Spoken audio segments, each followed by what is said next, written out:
Dans cette vidéo, je vais te dire comment j'avance dans mes sites de vente de liens. Donc là déjà, depuis la dernière vidéo, je crois qu'il s'est passé 1 mois et demi à peu près. J'ai fait la dernière vidéo début avril. Et donc, voilà, si tu viens d'arriver sur cette chaîne, je suis en train de construire 7 sites de vente de liens. Donc la vente de liens, c'est quoi? C'est par exemple, j'ai des sites sur la course à pied. Il y a Decathlon qui va soit m'envoyer un mail, soit passer par une plateforme qui va me dire « Tiens Cyril, est-ce que tu peux mettre cet article sur ton site ?» Et tu vas parler, voilà, Decathlon, ils vont me donner l'article, ils vont me dire « Ici, il y a un lien qui va pointer sur notre site decathlon.fr », c'est-à-dire, par exemple, aller sur decathlon.fr ou .com pour acheter les chaussures de running les moins chères, voilà, par exemple. Et Decathlon va me payer pour avoir mis cet article parce que j'ai mis cet article et je vais le laisser potentiellement toute la vie de mon site. Et donc, c'est ça mes business models sur ces sites. Je vais faire aussi un peu d'affiliation, mais vraiment, ça va être limité.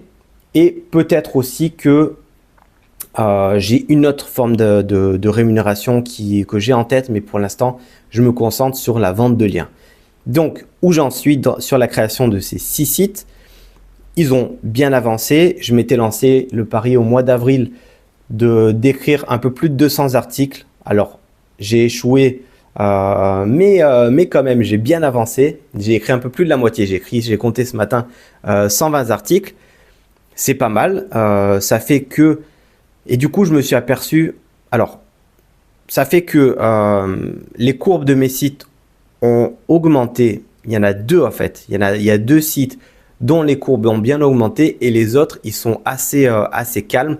Et je me suis aperçu après coup que ça servait à rien au lancement d'un site d'écrire autant d'articles. À moins que ce soit un domaine expiré, c'est-à-dire un domaine qui a déjà existé dans le passé et que je remets en vie avec les mêmes liens ou avec la même thématique. Mais sinon, si c'est un domaine qui est complètement neuf, si c'est un business que vous avez, par exemple, que vous souhaitez créer votre site sur la vente sur les plantes et vous voulez vous lancer comme moi, tête baissée à écrire un article par jour, en fait, c'est inutile. Il vaut mieux écrire une dizaine de gros articles, des trucs avec vraiment des mots-clés sur les plantes, c'est-à-dire là, les monstera, comment les soigner, comment s'en occuper, comment les arroser, etc., etc.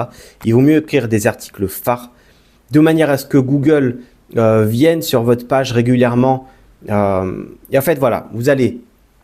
Moi, ce que je conseille maintenant, après, avec ce recul, c'est que vous allez écrire des gros articles et vous allez essayer d'avoir des backlinks, c'est-à-dire des articles qui vont pointer sur votre site de la part de gros acteurs de votre thématique. Donc, si vous êtes dans la thématique des plantes, vous n'avez pas besoin d'avoir 50 backlinks, mais juste 5 ou 10 backlinks de, je sais pas moi, Gamme Vert, Botanique, il y a quoi? Il y a aussi Villemorin, enfin Jardiland.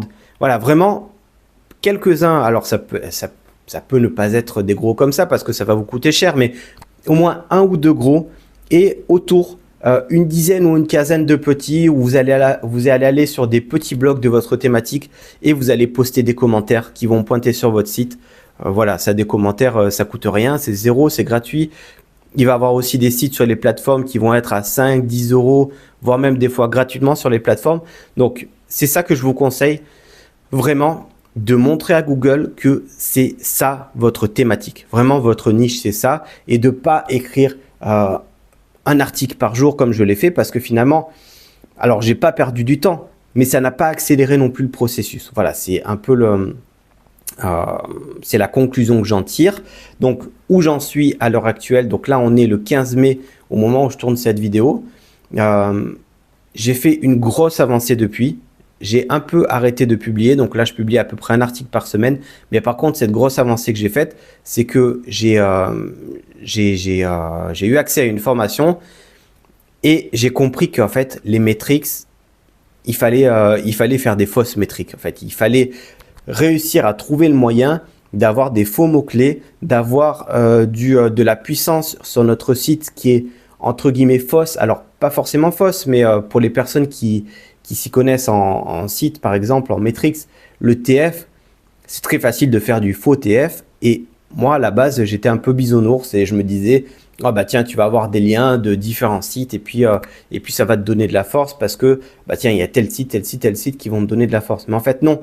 Il faut trouver quels sites sont puissants avec les outils qui existent, c'est-à-dire Majestic par exemple pour l'ETF, et il faut trouver la page qui va donner le plus de force à notre site. Clairement, c'est la page d'accueil. Donc, si on a, par exemple, 2-3 pages d'accueil qui ont un fort TF et qui pointent vers notre site, et ben notre site, il va avoir un TF qui va monter artificiellement. Et du coup, ça fait qu'on va pouvoir vendre nos liens beaucoup plus cher, mais vraiment beaucoup plus cher. Moi, par exemple, là, j'ai un site, mon site principal où je vendais des articles à 22 euros. Son TF, il était à 12. Maintenant, j'ai réussi à avoir un TF. Là, le TF, il est à peu près à... Je crois qu'aujourd'hui, j'ai pas regardé aujourd'hui, mais hier, il était à 30. Du coup, je l'ai monté artificiellement. Je me suis aussi aperçu qu'il fallait avoir des faux mots-clés, qu'il existait des faux mots-clés. Alors ça, c'est... je viens de le découvrir et du coup, j'ai réussi sur mon site principal aussi. J'ai écrit comme ça vite fait 2-3 articles en me disant bah tiens, je vais essayer de ranker sur ces faux mots-clés. Et mon site, il est passé de 500 visiteurs sur SEMrush. Il avait beaucoup plus en vrai sur la Google Search Console. Mais sur SEMrush, il est passé de 500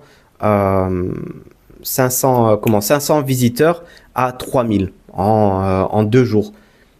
Et du coup, je me suis aperçu que j'ai juste à dupliquer, à faire de nouveaux articles et je vais passer ce site à 10 000 visiteurs minimum pour le mois de mai parce qu'en fait, les plateformes de vente de liens, elles réactualisent leurs données à la fin du mois. Donc, pour le mois de juin, franchement, j'ai de grands espoirs de pouvoir faire, peut-être pouvoir atteindre les 1000 euros. J'espère vraiment. Pour rappel, c'est mon dernier mois de chômage au mois de juin, pardon. Et voilà, mois de juin, je vais avoir mon dernier mois de chômage et je vais avoir, j'espère, 1000 euros parce que j'ai ce site historique sur lequel je vendais des articles et j'ai un nouveau site où j'ai délégué un nouveau design qui est du coup maintenant qui fait beaucoup plus vendeur et où je vais aussi faire des fausses métriques. Alors celui-là, il a des métriques un peu meilleures quand même à la base.